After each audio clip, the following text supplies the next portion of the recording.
Hello and welcome to Nama Japan. Today I would like to teach you how to make a creamy Tori Paitan Ramen. For me, this is the easiest ramen to make and it just takes a couple of hours, but it's not particularly difficult. So let's start with this one and I'll show it to you from the top. Traditionally, Tori Paitan is made from something called torigara, which translates to chicken bones. But if you cannot get your hands on pure chicken bones, 2 chickens also would suffice. I'm using here 2 kilos of chicken bones that I got frozen. So first step is to just defrost them and add some water. Basically, you add enough water to cover the whole meat or bones and then crank up the heat. After a while, you will notice that scum rises to the top. So you just start skimming off as much as possible, but it's okay if there's a little bit left, as skimming off as much as possible is more important for clear chintan soups. Once you're done with skimming, your bowl should look a little something like this. Now the beautiful thing with Tori Paitan is that you don't really have to watch the temperature as closely, so you can just crank it up to maximum and let it rip without the bowl overflowing, of course. Now this step is purely optional, but it definitely saves me some time and infuses the soup with a little bit more flavor. So I'm making my chashu directly in the soup by dropping 2 blocks of pork belly into my soup. So they can be frozen, it doesn't really matter. I just have to factor in a little bit longer cooking time for those. And I dropped them in after roughly 1 hour of cooking up the chicken soup, and I'm gonna let them braise in there for 2 more hours. So you remove them after 2 hours roughly and set them aside to cool down.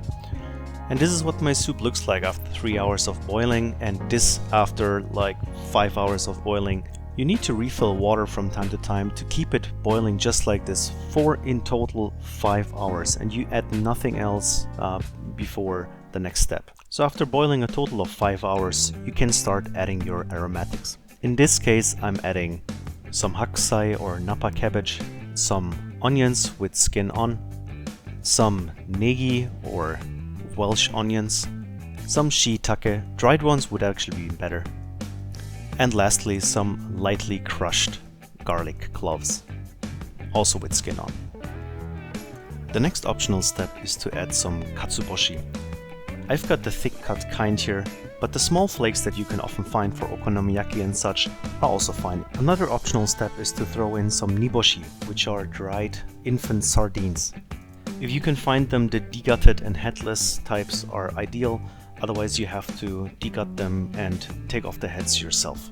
I wouldn't throw in more than a handful because you only want the umami and not necessarily a whole lot of the flavor. Add a little bit of water for the last hour of simmering, and don't worry, you can always reduce it to the desired consistency later. So in total you get 6 hours of boiling and simmering, and that's basically all you have to do for a good broth. There's no other secrets, there's no magic, that's all there is to it. And again, you can leave out all the optional stuff and still get a very fragrant and umami rich soup. As a last umami booster, I'm adding a strip of kombu to my soup. After I turned off the heat, I'm basically just dropping it in and then letting the soup cool down for roughly an hour. Just as a warning, this is one of the ingredients that you can actually put too much of in because it makes the soup slimy if you add too much. After everything is said and done, the last point is to strain the soup, and I can recommend doing it in batches or in smaller amounts so you don't fail as I'm doing here, almost dropping half the stuff on the outside. Now that looks like a lot of effort, and it actually is, but it's all worth it once you see the golden and creamy result that you get from all your hard work. And this is the final result. There were still a couple of floaty bits in the soup, so I strained it actually a second time through a finer mesh, and that basically took care of the rest. That usually should be sufficient for use at home. So let's get to the assembly. I left the soup in the fridge overnight and it turned nicely gelatinous, although you can see that some of the fat separated on the top, but we'll take care of this in a second. So first we heat up the soup a little bit, and in the meantime we take a look at the chashu that I marinated overnight I'm gonna make a separate video about the chashu and all the other steps that I'm skipping here today. In case you were worried about the separated fat, this is how we're gonna take care of it. Basically, you just blend the heated up soup for a minute or so, and that should be sufficient to give it the desired emulsification and creaminess that we are after. Now that the broth is taken care of, let's talk about the aroma oil. I'm gonna make some aroma oil recipe videos in the future, but today I went with some saved bacon fat, which I warm up in the noodle water. The next part of ramen is the flavoring sauce, or so-called tare, and I'm going with the shoyu tare for this one. I'm adding roughly 30 milliliters of my shoyu tare to this bowl, but if you're a beginner, it's fine to just add roughly 25 milliliters of straight soy sauce to your bowl. The next step is to add around 15 to 20 milliliters of your aroma oil, and I really need to get proper ladles for that, but eyeballing it is absolutely fine. For the noodles, I went with Sapporo style noodles. We're roughly medium thickness, but whatever you can find is fine. Fresh ones are obviously better, but instant ones can also be great. If you can make your own ones, that's obviously the best choice, but not everyone is a fan of working with dough. Anyway, these noodles need around 2.5 minutes of boiling time, so make sure that you heat up your broth in the meantime. For this one, I'm using roughly 300 milliliters of my broth. And ideally, your broth starts simmering around 30 to 20 seconds before your noodles are done. Ideally, you pour the hot broth over your tare and aroma oil just before the noodles are done. Then you drain the noodles and just pour them into the bowl, just as you see here, but with a little bit of more caution so you don't spill any of your precious soup. Even though time is money at this point, there's always time for a quick noodle fold to make the bowl look a little bit more appetizing. It also helps to keep the toppings on top of your bowl and prevents them from sinking to the bottom. Now we come to everyone's favorite part, adding the toppings. We start with some marinated ajitsuke tamago that I made the day before and marinated overnight. Next, we add our chashu.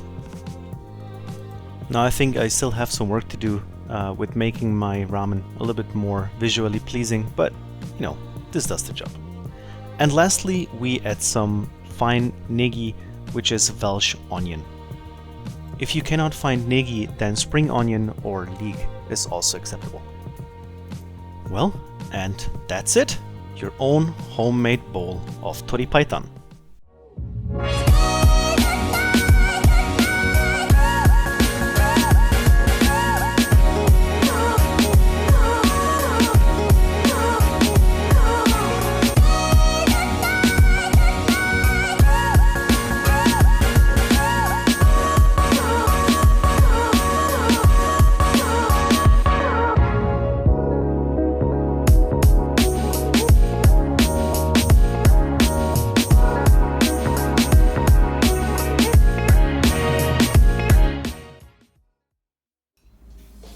So this is my first time making Tori Paitan at home. First of all, let's give this one a try. Alright, so the first slurp. Oh yeah. It's exactly the creaminess that I was aiming for. A really nice flavor together with the bacon fat. You get like a lot of the umami from the fish that I added. Not that it is really necessary, but definitely adds a little bit of something. It's hard to describe.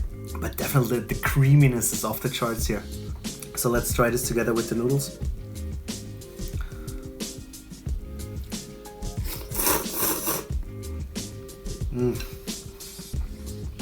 Oh yeah, works really well. And of course, can't forget some chashu. It's basically melting in my mouth. Oh yeah, perfect combination. And I hope you guys have as much fun making this bowl of ramen.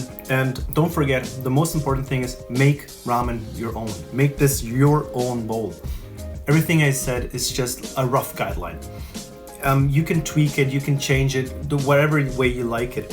There's nothing that is off limits. So make it your own, and good luck with your own homemade ramen.